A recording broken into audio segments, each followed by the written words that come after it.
kulan ballaaran oo ay maanta ku yeesheen qaar ka mid ah qaybaha kala duwan ee bulshaweynta degmada Adhacadeye ayay kaga hadleen dhowr arrimood oo ay sheegeen inuu caqabad ku yahay hor taagan yahayna wasiirka arrimaha gudaha ee Soomaaliland Yaasiin Maxamuud Xiir Faratoon kaasoo ay ku eedeeyeen inuusan raali ka ahayn in magaalada Adhacadeye laga hirgeliyo maamul loo sameeyo degmada Adhacadeye ee cusub ayay sheegeen inuu ammaanka magaalada iyo maamulka Soomaaliland badani ugu jirto waxayna wasiirka wasaaradda arrimaha gudaha ee Soomaaliland ku eedeeyeen inuu ka cagajiidayo in maamul laga hirgeliyo degmada cusub ee Adhacadeye waxayna qaar ka mid ah odayaashaasi ku eedeeyeen Yaasiin Faratoon kulamo dhowr ah oo ay la yeesheen inuu ka dhiga adeegay inuu maqlo codsiyo uga yimi odayaashaasi ayna u gudbiyeen waana kuwan qaar ka mid ah odayaashaasi oo ka hadlaya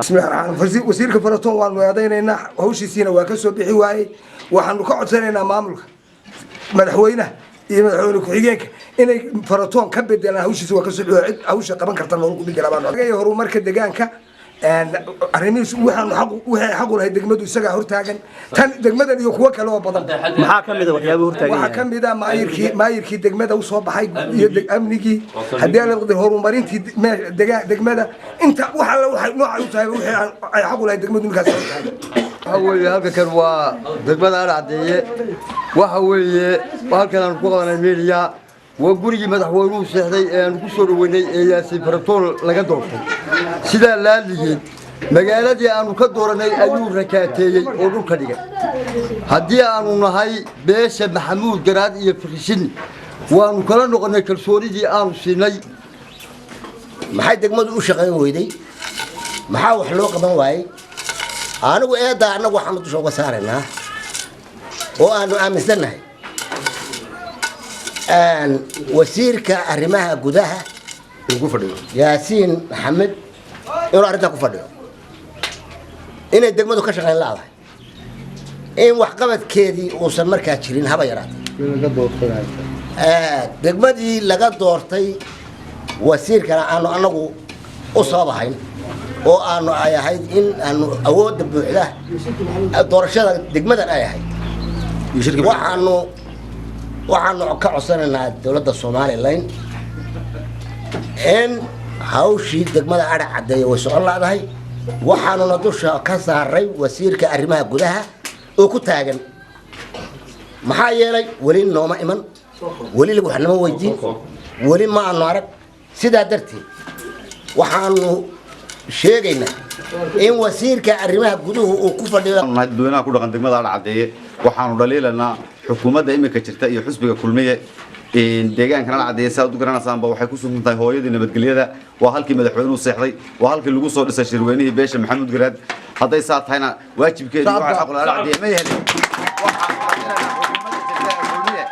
xukuumadda jirta kulmiye waanu dhaliilaynaa wasiirka arrimaha gudaha Yaasiin Maxamuud Xiir Yaasiin Faratoon Adhacadeye si gaar ugu taagan yahay degmooyinkii la mid ahaa xilliga isku xilli la magacaabay maayiradoodii bajidadoodii mar hore ay qaateen Adhacadeyna la hadda way dulmantay waxeedina ma hayso hoosna loo leegay sidaa darteed waxaan u soo digarognaynaa xisbiga wadani kulmiye waxaana sulugsiyey oo aan u nacnay siyaasad xumadiisa iyo qaabku u shaqeynayo sidaa darteed codkayaga iyo xuduudeeda mugiyo waxaan u digarognaynaa xisbiga wadani guriga aan taaganahay oo halkii laga soo aasaasay shirkii uu ku soo baxay Yaasiin Faratoon wuuna arki waayay ayaan daro wasiirka arrimaha guduhu wuxuu dhigmaa madaxweynaha saddexaad ee wadanka hase ahaatee nidaamkiisii muu marin mana uu garan wuxuu waajib u lahaa deegaankii uu ka soo baxay ama uu dhashay ayuu si gaar ah ula dagaalamay waxa laaliyo waxa duyaa waxaanu haynaana ma jiro waxaana nagaga yuurura wasiirka daakhiliga arrimaha gudaha maxay ahayd Faratoon إلى حاج محمود أيانا كجورة هديه بقدر كذا فيلم لنا هنا لسيو إلى هديه بقدر كذا يهيد وحنورنا هيانو هلو بعد دورنا هدي أيانا وحوي وحنا لو قبل وايو ونكرر نقول كل مية وحي عن وجودني حاول حنا كسبنا ونكرر نقول وطني بانو كسبنا أنا حكومة طلعها هيسيح كل مية Adhacadeye waa meeshii ugu muhiimsanayd ee shirarka bariga ee qalbeedda Soomaaliland ka heshay okay may socon waxa ku fadhiisay xusbiga kulmiye oo uu ku fadhiyo Faratoon Yaasiin toddoba kun oo cod baa ka soo baxay wajkeeda waa haysataa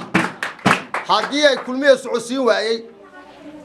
Soomaaliland xusbiyada waa farbadan yihiin wadani baan codkayga siinana wadani baan ugu ridaynaa kulmiyana waan kala noqonanaa kalsoonidii